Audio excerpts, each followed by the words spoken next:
Hi guys, welcome to the first episode of a new series which is going to be about Fortnite Battle Royale.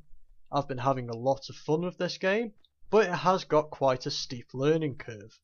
At the moment I'm probably what you would consider an average player, and because of that I want to make videos on how new players like me can improve based on my experiences. So every week I'm going to provide a video with 10 things I've learned about Fortnite. Some of this is going to include some really big tips, and some of it's going to be quite random and funny, but all of it should be informative. If you do enjoy today's video and you like the sound of the series, please leave me a like and subscribe to see more of this content in the future.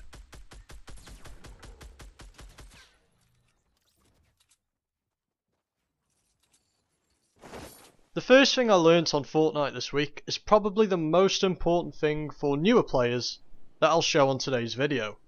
When you first start the game, you need to practice killing, dying, looting, building, all of this stuff, all of the basic mechanics.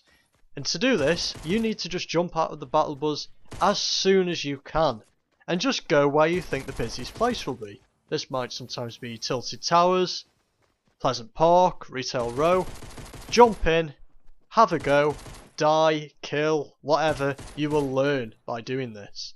What I did at first, which was stupid, was I jumped into the most discreet location I possibly could, and sometimes I got to the end game. I'd kill absolutely no one, come in the top 10, but then I'd get killed instantly, and I've learnt nothing. So guys, if you want to get better at this game, you have to practice killing and dying as much as possible. You'll see me doing this twice on this footage I'm showing now, once at Tomato Town and once at Lucky Landing. And it's a lot of fun as well, some really funny things happen. I almost die in one particular place, and then someone comes to my rescue and kills the guy who was absolutely destroying me, and off the back of that I end up picking up a few kills, and I learnt how to use different weapons, how to escape situations, and how to battle people one-on-one, which is a really important skill.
The next thing I learnt on Fortnite this week is that every single decision you make in the game can come back and bite you on the backside. The first mistake I make is I go into Tilted Towers, I do okay, I get a shotgun, which is good, and I knock someone down, and I waste some of my ammunition on killing the person who's downed.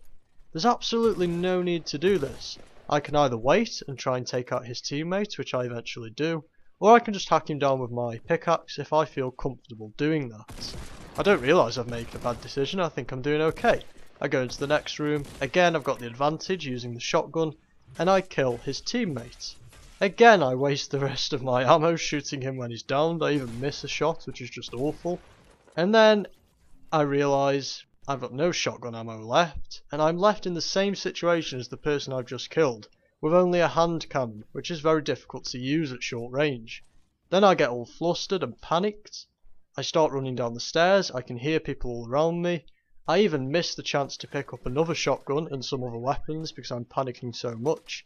And then I eventually get into a fight with a player, and he has a shotgun. And that fight was only going to go one way. And so a sequence of bad decisions led to my death there. If I had a shotgun, I'm quite confident in one-on-one situations on any game, and I reckon I would have beat him. But I didn't, because of those decisions I made earlier. One really important thing I've learnt on Fortnite this week is that the best players always take the initiative, especially at the end game. If you get to this point, especially on the first time, your heart will be racing, and especially if you're in a squad or a duo, you will probably play quite conservatively because you don't want to be the one to mess it up for your team. But if you feel like you have an opportunity to attack, you should do, and I demonstrate how to do this pretty well here. By going around the corner and using my shotgun after already downing a couple of players, I've made sure that we win that Battle Royale. If I hadn't done this, they might have revived the players and it would have been back to square one in an equal fight.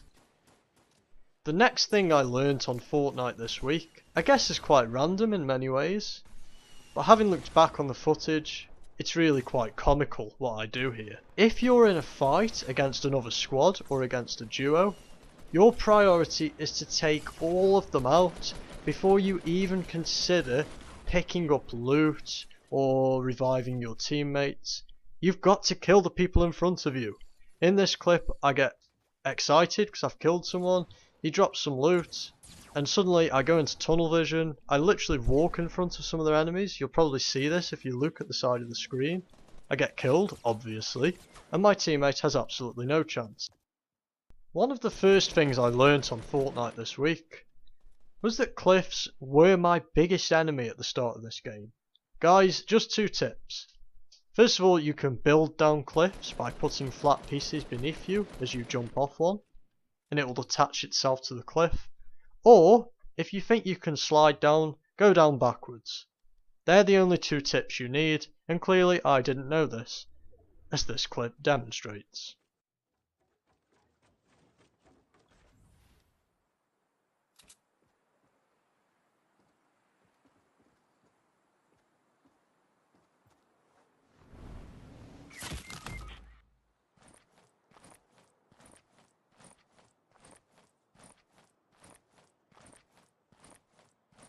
You'll notice on this game that the best players always use explosives, mainly RPGs or grenade launchers.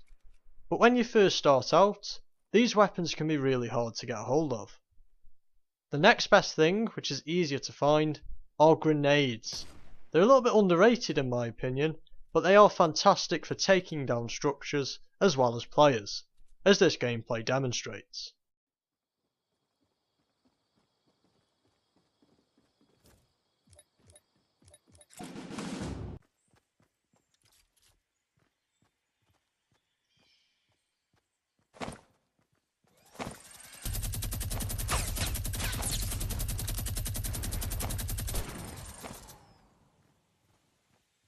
The next thing I learnt on Fortnite this week is really important, and me and my teammate found it out in the worst possible way.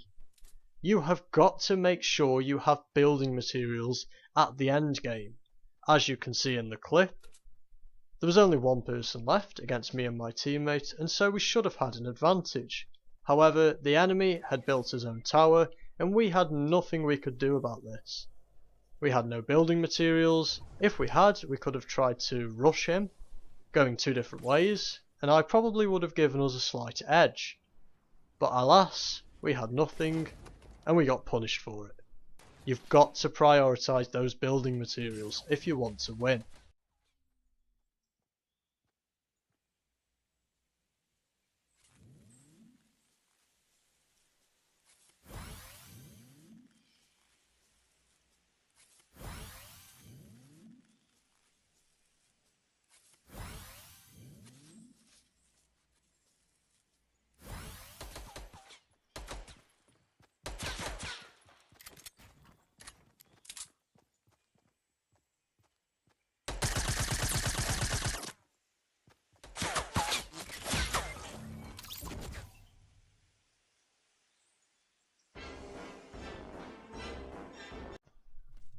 Believe it or not guys, even though friendly fire has been disabled, there are still subtle ways you can punish insubordinate teammates, as my teammate now demonstrates.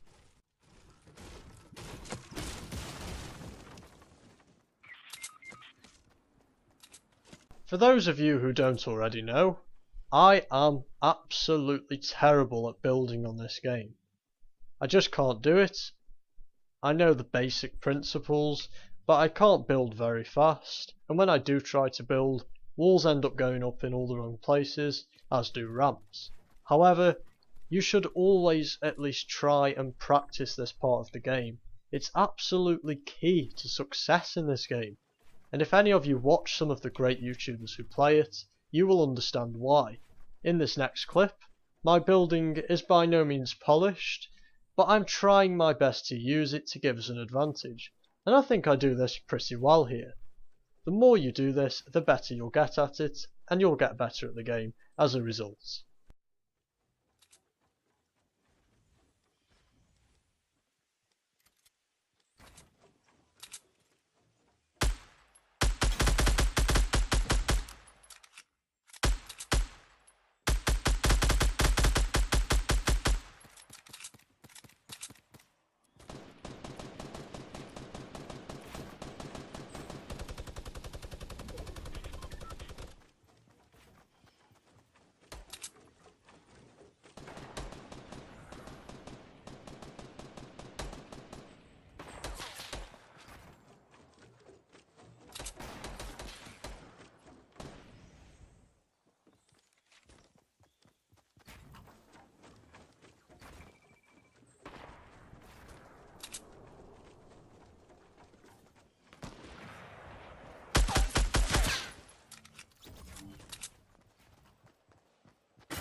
Dancing on Fortnite is a fun activity and a great way to stay in shape. However, you should only do it at the appropriate times. I'm about to demonstrate when you should not do this.